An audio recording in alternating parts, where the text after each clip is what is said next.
Okay, now you can hear me. Hi. Welcome again to another session of the 15th annual Transforming the Teaching and Learning Environment. I'm Bob Hales, I'm your moderator. Our session is Planning Blended Learning using a quality course template. We have with us Dr. Heidi Watson-Held and Dr. Stephanie Idiomalasia, something like close to that. My apologies. They're both at Penn State. Heidi is an instructional designer, and Stephanie is the assistant director for academic digital education for the College of Agricultural Sciences. So let me turn it over to them and tell us what we need to know. Thank you so much, Bob. Welcome, everybody. We have a nice sized group. Are you able to hear me, Heidi? Mm-hmm. Yep, you hearing me? Yep, sounds good. All right. I think we'll go ahead and get started.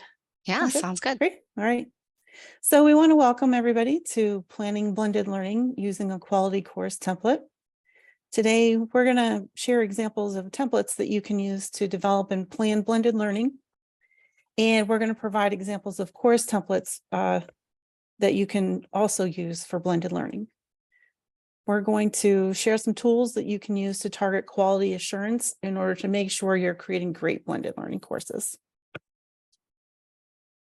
So Bob already gave us the great introduction. We'll just tack a little bit onto that. It's my pleasure to introduce my friend and colleague, Dr. Heidi Watson-Held. Heidi is an instructional designer at Penn State Smill College of Business. And she also teaches instructional design graduate courses for Purdue University. She completed her DED in Administration and Leadership in Higher Education from the Indiana University of Pennsylvania. And that's just a little bit about Heidi. And it's my pleasure to introduce you to my friend and colleague, Stephanie Idiomalaisia. And as Bob mentioned, she's the Assistant Director for Academic Digital Education at the College of Agricultural Sciences at Penn State. Steph has had over 25 years of experience as a leader in instructional technology spanning the whole K-20 realm. Her research has been published in leading peer-reviewed journals, including Tech Trends and the Online Journal of Distance Learning Administration. Thanks, Heidi. And now we want to know just a little bit about you. So if you would grab a hold of that little reactions option for some raised hands. I just want to do a show of hands to see who is an instructor or a faculty member with us today. If you just, we don't have our cameras on really, you guys don't, but if you just use the reactions button to put your hand up, that would be cool. All right, I see one. Cool. Great. And who is an administrator at their college?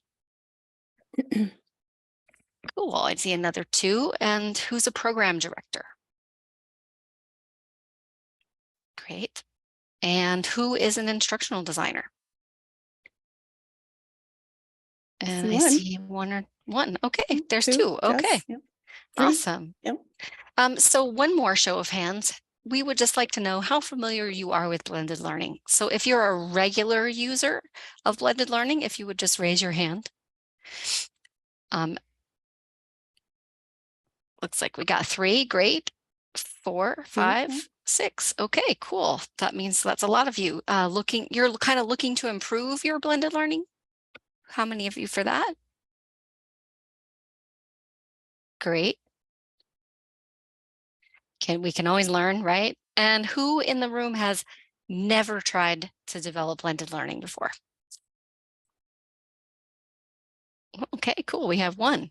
Yeah. All right. That's fantastic. That's great. Wonderful. Thank you. Nice to meet everyone. Nice to meet you. Yeah. So this presentation is chock full of resources for you. So Stephanie is dropping in the chat that a link to a Google Drive folder that is open. It has a copy of this presentation in it, as well as all of the resources that we're going to be talking about. So there'll be links to everything. We may throw some into the chat pod as we go, but we wanted you to be able to like dig deeper. And there's even more stuff there than we even have in this particular presentation, because we've done this presentation before with a much longer time period with more resources. So lots of things out there for you to explore. Yeah, so please make use of those resources and we'll be referring back to them throughout. So well, let's take a look at some templates. Let's see what we can dig into here. So blended learning provides lots of flexibility, but it also requires a whole new level of organizing and designing instruction. A course template provides a framework for designing, building, and delivering a blended course. The development templates guide us to think about how each course element will look in a blended course, including instruction, content, materials, activities, and assessments. And Heidi and I are going to share how each of us has experience in using templates to create blended learning. Throughout this session, please think about your own blended learning planning and think about how you might modify what we're sharing in order to fit your specific needs. So to begin, I want you to think about what blended learning means to you. How does it work? And what does it look like? So let's consider the spectrum of delivery modes for blended learning, from asynchronous to synchronous and anything that falls somewhere in between. Blended learning takes many shapes and forms, excuse me, and it has lots of different definitions. So for our discussion today, we're actually considering blended learning to be just a mix of online asynchronous and face-to-face, which might be in person or it might be remote, synchronous instruction. So it's just that mix. So while we're going to use the term blended, we also consider this to cover hybrid, blended, flipped, and all those other terms that we all use to identify instruction that's partially online and partially face-to-face.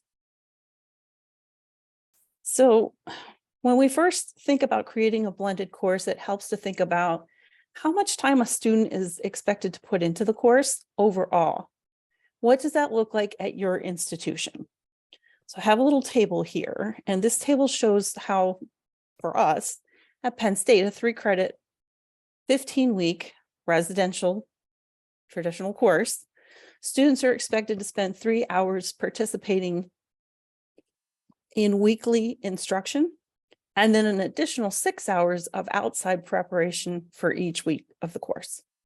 So if we were to then think about planning a blended course, we can look at that weekly instruction time, and that could actually be split over whatever best meets our needs, whether it's, all 3 hours are going to then, shift mostly to online or maybe not.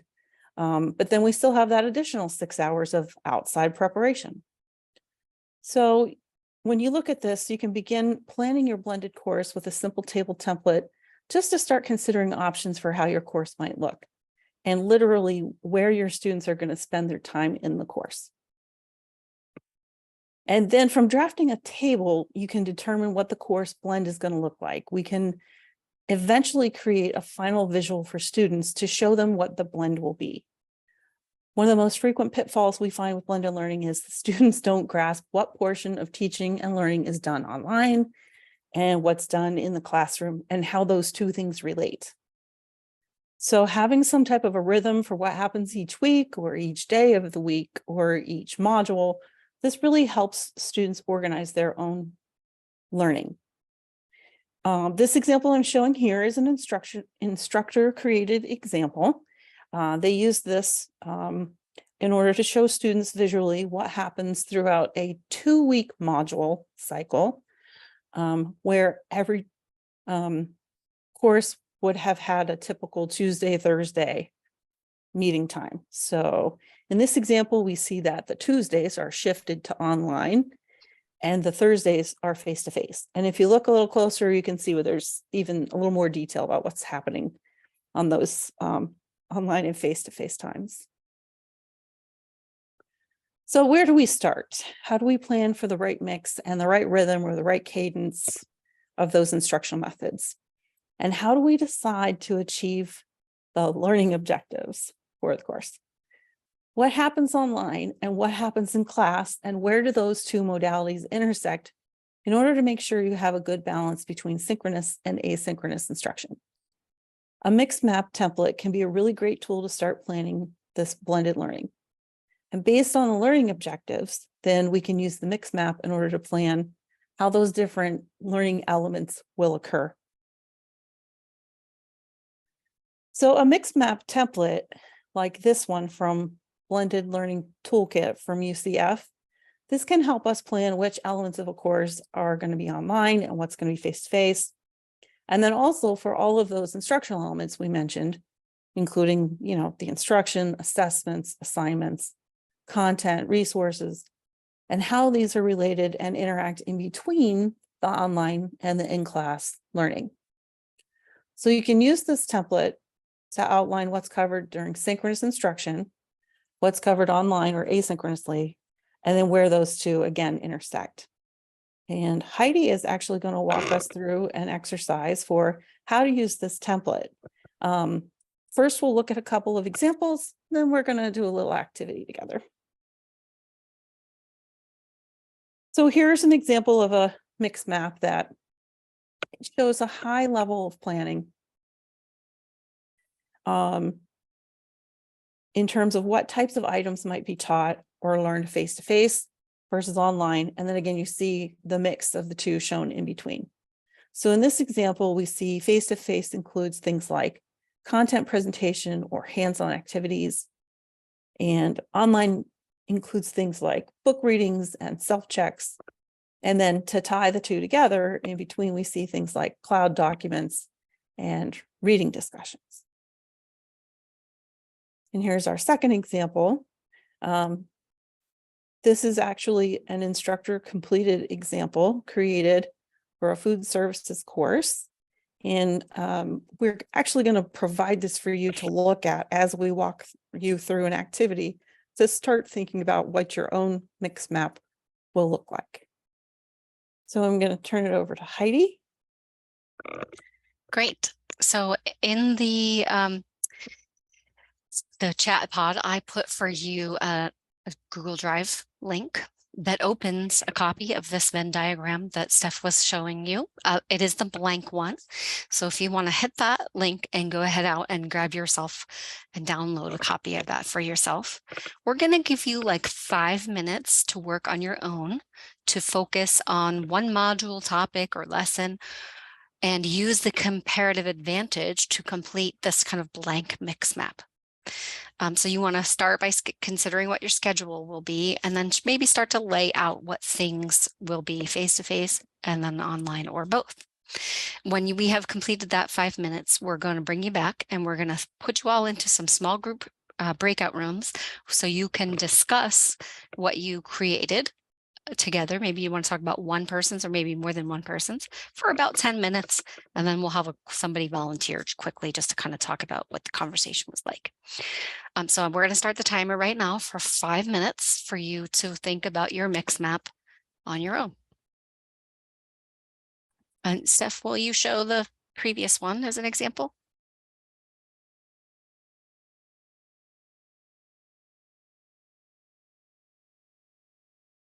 How does that look, Heidi? Or would you like the more in-depth one? Let's go down Maybe. one more. Yeah. There we go.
Okay, looks like we're at about the 2.5 minute mark. Hopefully everybody's had a chance to um, download the Mixmap template and just kind of start thinking about for your course or a module of your course that you'd like to create or evolve into blended learning.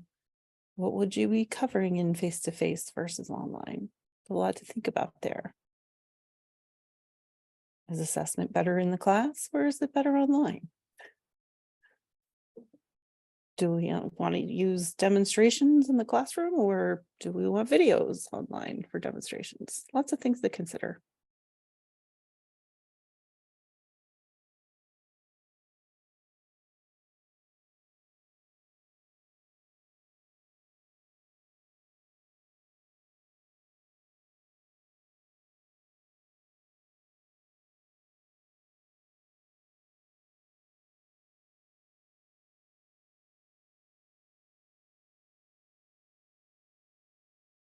So as you're thinking through your mix map here, another thing to mention is another common pitfall is the accidental creation of what we like to call the course and a half. So it's really important, not just for students to be able to see the rhythm of the course, but also so that they see the connection through between what's happening in the face-to-face space and the online space. And we're not just simply creating another half a course on top of an already existing course.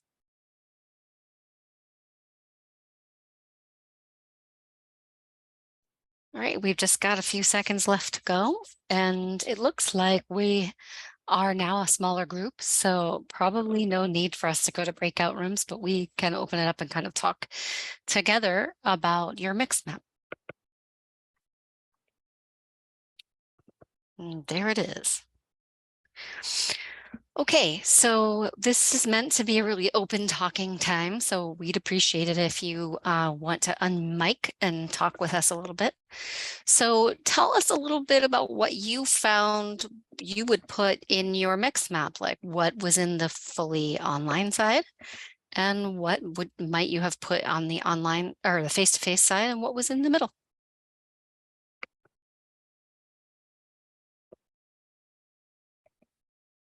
Thanks, Leah. I saw your message there. Anybody else have thought that through a little bit?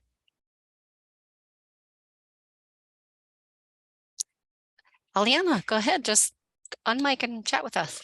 Hey, yeah, I'll jump in. I'm an instructional designer. I don't have my own courses. I'm not teaching currently, but if I were to offer this to one of our faculty members, I would definitely have them, lecture, give a worksheet, do a small group review, do a large class review, and then keep time at the end for questions for the synchronous in-face sessions. Asynchronous, they can set up YouTube videos, readings and articles are always kind of best, to do on their own, and have like some kind of independent activity that they could do on their own to turn in on Canvas. And then for both, obviously have like the readings, a mix of that in between both, have discussion questions where maybe they would post the discussion question on Canvas and then they can bring those answers into class as well and have kind of a deeper in-class discussion. And then also have just their assignments. So, whatever questions they have, they could bring in from the independent learning and then go from there. Great example. Did anyone else have one they want to share? So I see a comment from Leah in the chat. She says lecture async or online, and I'm is that a comment or a question? Because really we could put lecture either way, right? Yep, or it could be both. I mean, Yeah. I'm thinking of a faculty member that I worked with that traveled frequently. He was the researcher as well, and of course in our big university environment, that's not uncommon here, but he would travel frequently around the world to consult and be a part of the science end of what he was doing.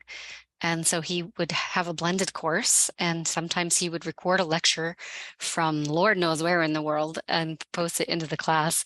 And sometimes he would have an in-person lecture or an in-person asynchronous lecture. So he kind of told them week to week what was going to happen.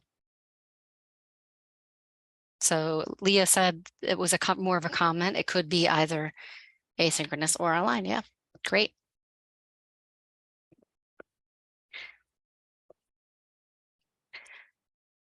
Does anyone else want to unmic?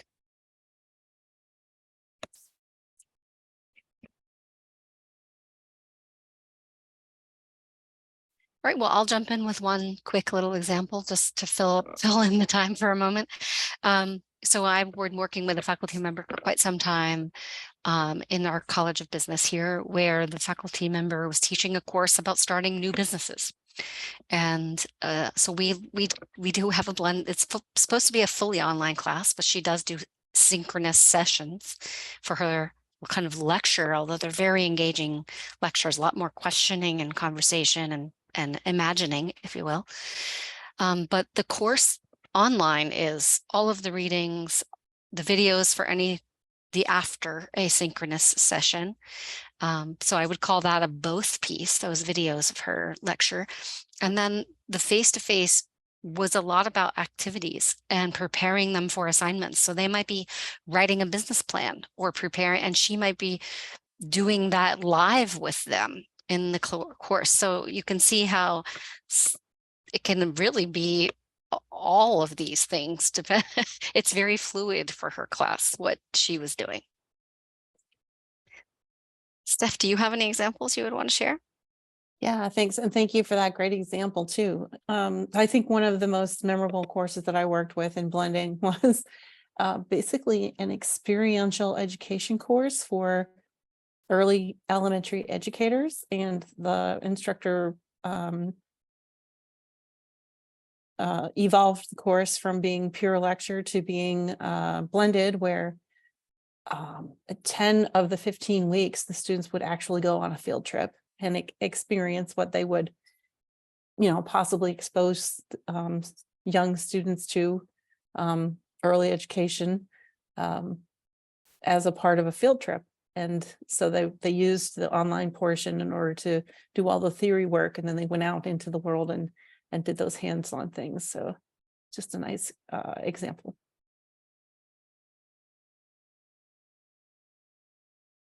Great. I think, yeah. One last time, does anybody want to pipe in? Otherwise, we'll just go ahead and move on.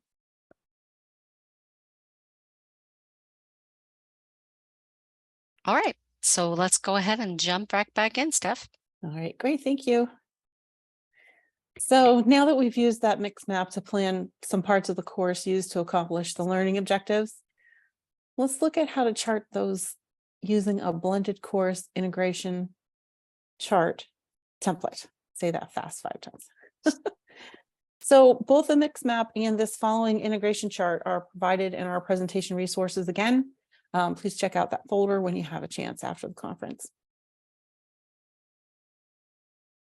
So this blended integration chart template, this helps to guide development and ensures that you're going to be able to maintain alignment, not only with your learning objectives, but also between what's happening online and what's happening in the face-to-face part of the course. So here we can chart each course module, starting with the learning objectives and then adding information for the assessments and where they take place, whether that's face-to-face or online.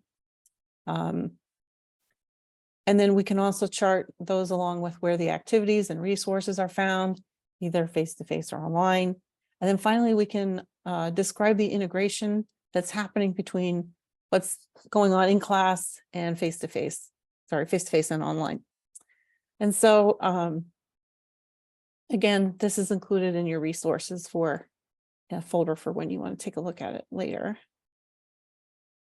We also want to take a look at some quality design templates. So let's talk a little bit about first quality assurance. So research we know shows that quality assurance for blended learning is an important aspect of creating successful blended courses. We're going to share 3 rubrics that you can leverage in order to ensure course quality. First, we're going to talk about the Quality Matters rubric. We're going to then take a look at the Commonwealth of Learning Quality Assurance rubric for blended learning. And then we're going to take a look at some resources from BlendKit, the BlendKit checklist and peer review. So Quality Matters. Quality Matters provides a rubric for higher education for both fully online and hybrid and blended courses. And course designers often use Quality Matters rubric to guide the creation of courses designed to meet high quality standards. So the QM rubric is really widely accepted as the industry standard for online higher education. And it includes 8 standards that are really common themes seen in other evaluation tools. So since this is kind of a cornerstone, I'm going to go ahead and read off the 8 standards that are involved in Quality Matters. And again, we have a link for you that in our resources. So those 8 standards for Quality Matters are the course overview and introduction, the learning objectives or competencies, assessment and measurement, instructional materials, learning activities and learner interaction, course technology, learner support, and accessibility and usability. And again, I think you'll see these themes in the other couple tools as well. Heidi? Terrific. So I'm going to just talk a little bit about the Commonwealth of Learning rubric. This is primarily focused on course design with the consideration for both for the face-to-face context as well as the online. It really covers planning and delivery, assessment, and technology. And if you did dig in, you would see that the criteria measured is very similar to that that's in the QM. The QM is the gold standard, but I will say that this is really a nice piece, and it is free and available to use for maybe a college that isn't as well resourced and may not have the opportunity to participate with the QM, which can be costly if it's adopted fully. The next part that we're going to talk about is from the Blend Kit. We have already mentioned that, it's the UCF option.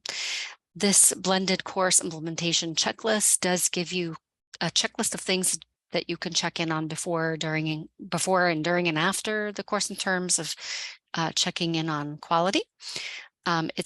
It's a great little tool and is also completely free from BlendKit, and it is included in our resources folder. So do take a moment to jump out there and take a look at that one. And also from the BlendKit is this peer review form. This, as you know, in the QM Quality Matters pieces, there is a whole big process that goes on around blended course review, or just course review in general for fully online courses. And that process is long and it is a lot. So if you're looking for something that's maybe a little faster and less formal, this is a nice little review form that would allow a colleague of yours to kind of take a quick look at what you've created. So for example, I could share a course with Steph and she could just kind of go over this review form and present it back to me for things that maybe I wouldn't have seen. Thanks. And I'm also curious, does anybody have any other quality alignment or quality assurance tools that they would recommend? Anything else you've come across that maybe is not specifically for blended learning, but could be maybe modified?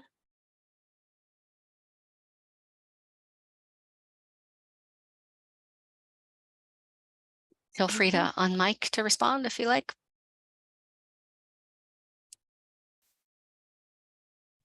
All right. Okay. Hopefully you'll find these helpful. Oh, there's one. Online course. Review checklist approved by our faculty senate. Yes, there are often are in-house created and vetted, right? I don't mean to diminish that by the faculty senate, certainly. There's lots of research that went into it, and it's good to have a standard tool to use throughout your institution. Yeah. That's wonderful, because just speaking from my perspective, like here at Penn State, we do kind of work in a lot of silos. So Stephanie's college works very differently than mine within our university. And so having something approved at the higher level, you know, for standardization might be really interesting. Very nice. I'm wondering where Elena is. Elena, you want to throw in the chat where you are, what college? I'm at St. Francis University in Loretto, so not too far. Nice. Oh, Yes, nice. of All course. right. Yeah. Love that. Awesome. Thank Great. you. Yeah. All right, thanks for that addition. Appreciate it. All right, so we're going to talk now about using a course template.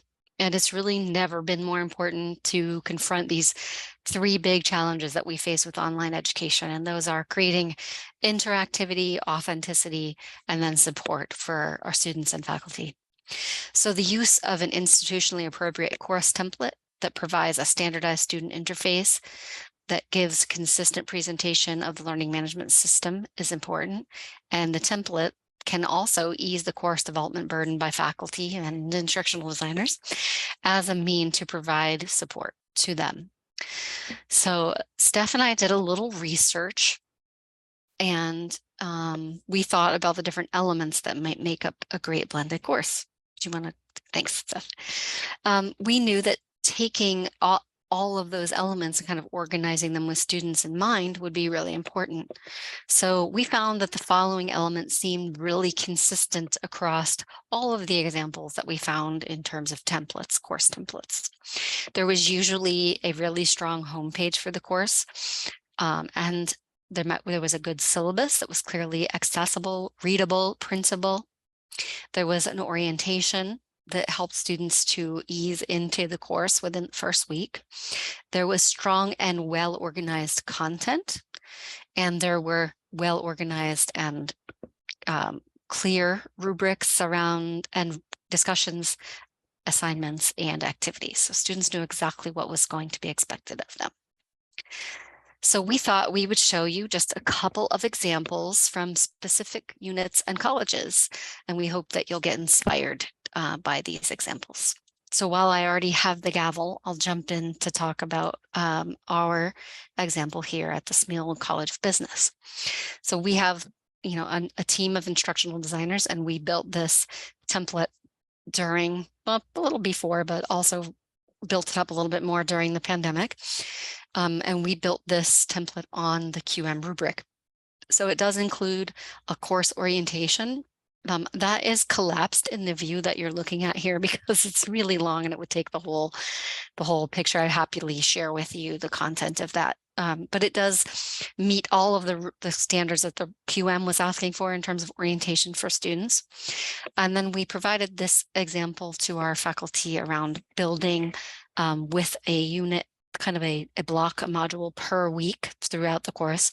And the faculty member is encouraged to provide a week long roadmap that students can go in and kind of see what's expected of them. It might include resources, but it might not. They might be right inside of this module. So if the faculty member doesn't want to work with the page, they can just include the files or lecture videos or readings right there underneath read and watch. And then there might be information for that week about whether they're meeting on Zoom or in person or what the meeting options are. And then under the option called Turn In, we don't have anything on screen in this example, but there might be a discussion board or an assignment or an activity that the students need to do, and they know exactly what to do and where to find it to turn it in for that week. We have another version of this for our fully online faculty, but that's not really what we're here talking about today. So we do have two separate versions, and I'd be happy to share with anyone who's curious to see more. And I'll throw it over to Steph. Well, we have also a nice comment again in the chat. It says we require that they include measurable weekly objectives at the beginning of each module. And she likes the term roadmap. Great. Thanks. All right. Outline recommendations. Yeah. Great, Elena, let's make an opportunity to meet up and I'll show you the difference. Steph, tell us about the College of Ag.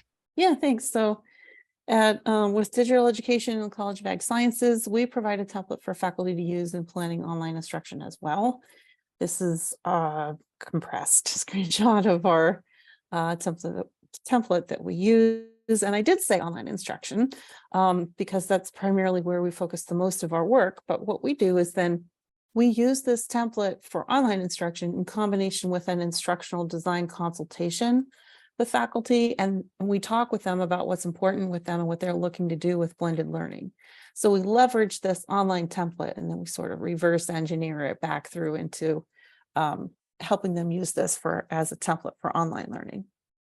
So you can see here that this shows the features of the LMS that we recommend are visible to students. That's in the left-hand navigation. It begins with a getting started module, and it shows the recommended module structure. It has included an overview, content, activities, and assessments, summary, and references. And then in our template, we also share examples of different types of content. So if you were to click into assessments, so either content assessments or activities, we provide those right in this template so that faculty can click right in here and take a look at some samples. I just want to jump in to say also that Stephanie has a great piece that we didn't show here today about syllabus and syllabus templates. And so if you struggle at all with syllabus, Stephanie would be a really great resource for you on that piece. Since we had more time, I figured I'd mention it, right? Yeah, thanks. And I think there's some things in the resource folder too that can be leveraged, Mhm. I think, if I recall. So yeah. And then we have this one last template that we wanted to show you. This is from the University of Texas, and it's also offered as a Canvas course template. It's definitely worth looking into. The template can be actually downloaded and utilized. It's open and available. I really like this because it shows really clearly what happens before class, as in the face-to-face meeting or synchronous piece, when that actually occurs, and then what's covered during that time, what's covered in the activities that are to be completed after the synchronous piece. So it's just really clear what happens when. And again, you can find this in our resources. And here we have some time to put the resources link in the chat again. Yep, I can throw that in there for you. Well, So this is just a reminder that there's so much more here there for we got you. it, Heidi. Oh, you got it. Okay. There's so much more for you, so many more templates and resources and options for things to look at for you in our resources folder. And that leaves us open for you all to ask any questions. Let's see if we can get a dialogue going. What questions or thoughts come to mind as you have thought about planning your own blended learning?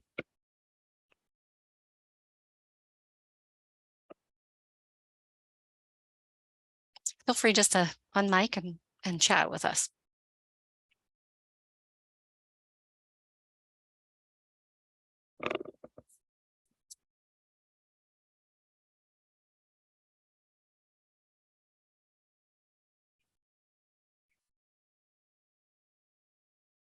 Maybe there are some other pitfalls that you've experienced that you would like to share with the group. If you have any tips or tricks, we're certainly not the only folks here who've worked with templates or blended learning. So we're looking to learn as well. Always happy to learn new things. All right, thanks, Elena.